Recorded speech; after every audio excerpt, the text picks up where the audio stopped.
Hello, lovelies. Today I will be doing a book show and tell, assuming I don't get interrupted by the sirens for the 8th time now. So, without further ado, and hopefully the sirens and the train will cooperate with me this time.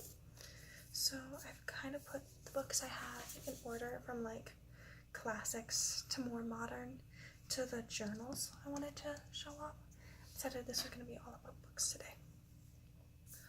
So, the first book I wanted to show y'all that I have is Frankenstein, or as my high school English teacher liked to say, Frankenstein. I think that's a reference to Young Frankenstein. Not 100% sure. I've only seen part of it like once. And it is by Mary Shelley. And just look at how beautiful that inside cover is. Like, I think it's super dope. This is one of my favorite books. I can't remember if I already said this, but I have like 4 different copies of it. At some point, I want to do a reading video, either as like a role play, or for Halloween. But I think I have some other stories I want to say for Halloween more than Frankenstein. I am actually writing a story based on Frankenstein and the next book that I have, which is Dracula. That crosses over between the two of them, so I will bring up Dracula now.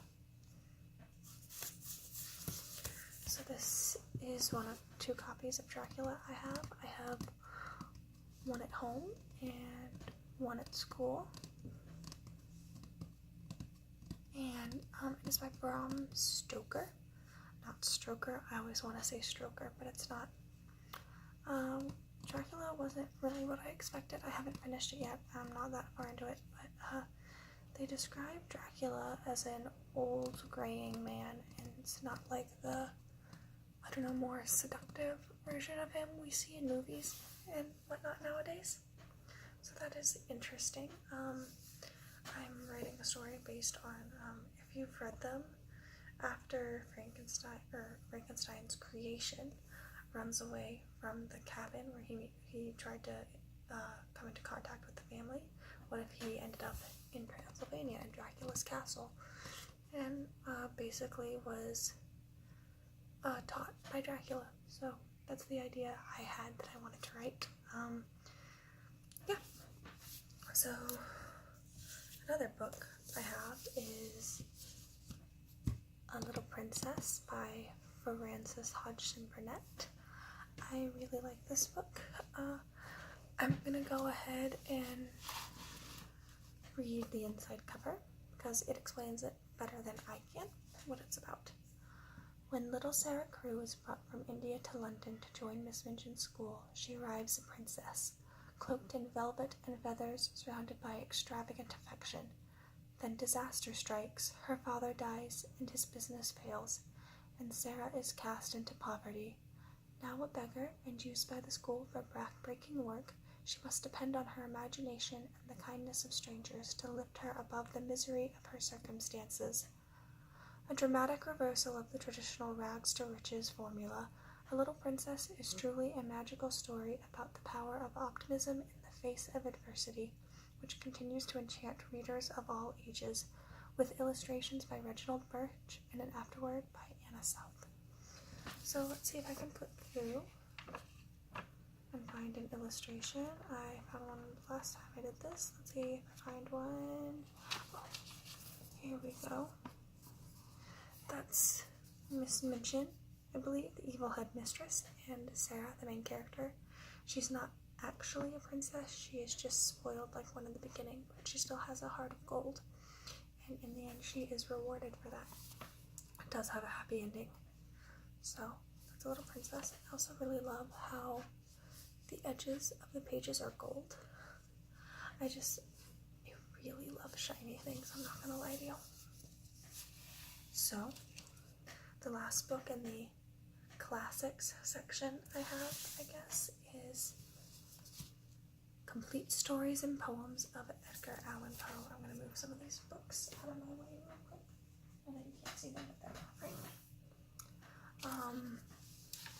I really love Edgar Allan Poe. And definitely, I know it's very stereotypical and it's been done 1,000 times, but I am going to read The Raven for Halloween, most likely. You know what, I think I'll read a poem right now. I think I'll read Annabel Lee. So that's page 738.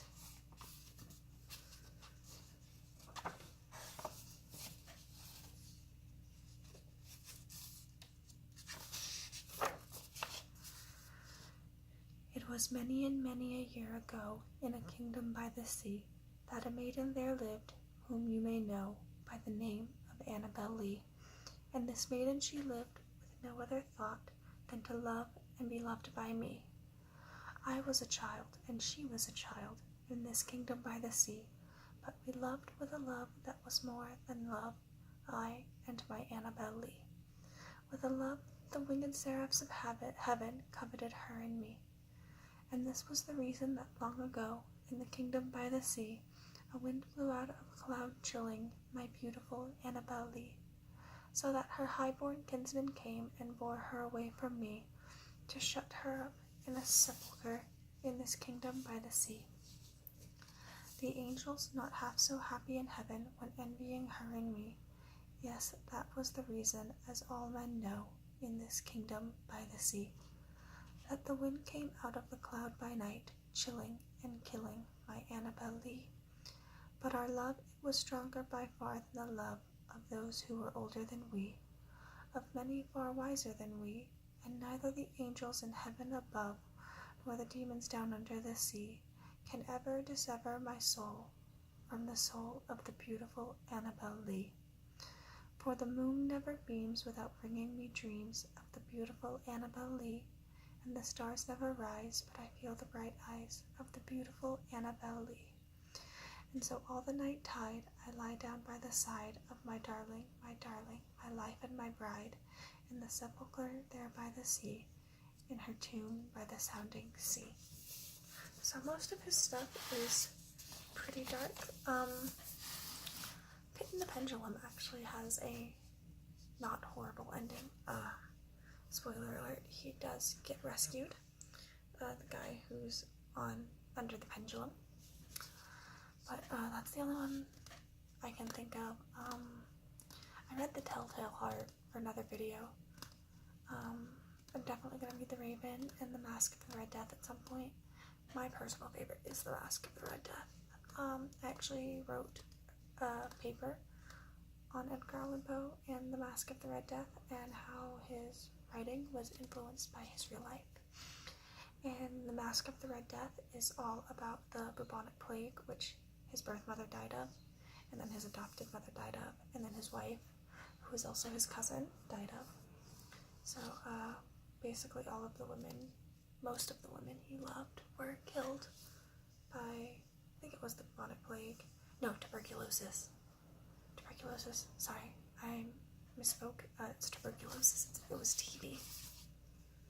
So that ends our classics section. So next, I have Wicked. My roommate gave me this copy as a Christmas present. I'm not sure how I feel about the book. I read it when I was, I think, a little too young to understand it, so I need to reread it now and see if I feel differently. But for those of you who've seen the musical, it is very, very different. I don't want to spoil anything in case people haven't read it, because it is, still relatively newer. I didn't even realize that Wicked was based on a book for a really, really long time. But there's also a sequel called Son of a Witch, and I haven't read that one at all, but I'm assuming it's about the same quality as this one, so if you've read this one and liked it, you'll probably like that one. So, the next 3 books I have are comic books. The first one I have is Batman and Robin Adventures, Volume 1. It is based on the animated series, but some of these are actually pretty sad. I know the first one, it's called True Timer, and basically the whole premise is that Harvey Dent has finally been cured, but the Joker gets in his head and drives him back to insanity and ruins his relationship with his fiancée.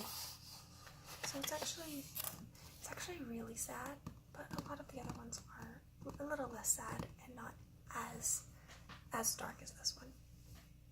So, but I really want Volume 2, and maybe when I go back to the comic book store that we go to, I will get it when I have more funds.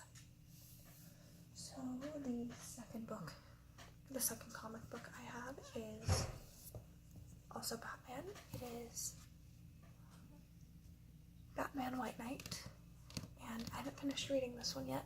I read all of Batman and Robin Adventures, the one I have, but this one, it's basically if the Joker became sane and became a civil servant and waged war against Batman that way.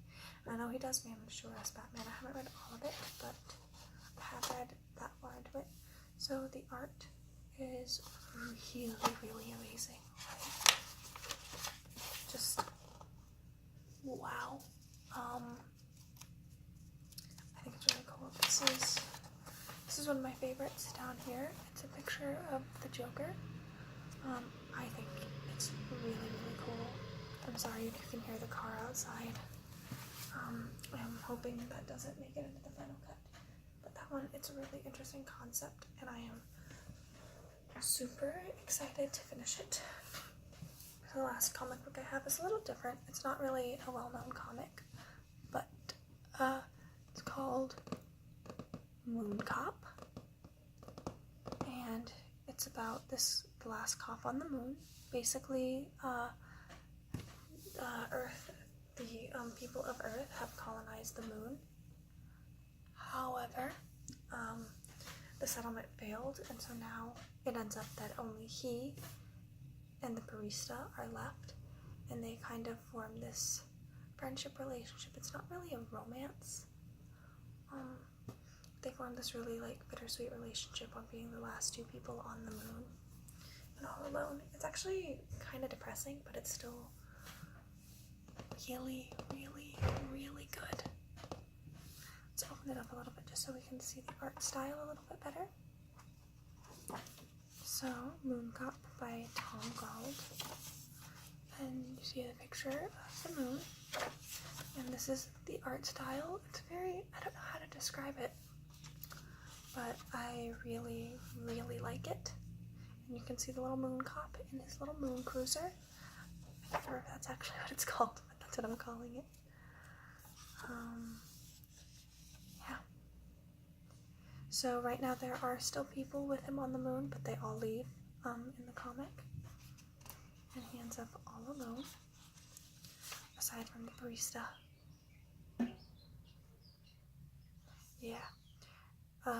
You're not going to report me, are you? No, but I will next time. There won't be a next time. I'm leaving. Leaving? Yeah, Dad's taking over a shop in Holland or something. So everything here is becoming kind of automated, and he's the only one that's going to be left, other than a robot who does die, unfortunately, and the barista, singular. So that's it for the books I wanted to show you. However, I wanted to show you some journals. So some of you might recognize this one from one of the earlier videos I did. I did a ramble video, and I kind of just went on and on and on about my life. But the reason I wanted to show you this one again, I'm thinking it's a nice fancy journal, but I think would be hilarious to put my Waluigi patch on it. I think it would be really cool to have this nice fancy journal, have a freaking Waluigi patch. So that's kind of why I wanted to show it to you again. I also have this other really nice moleskin purple journal. Oh, there's something stuck on it. Hold on. So I have this.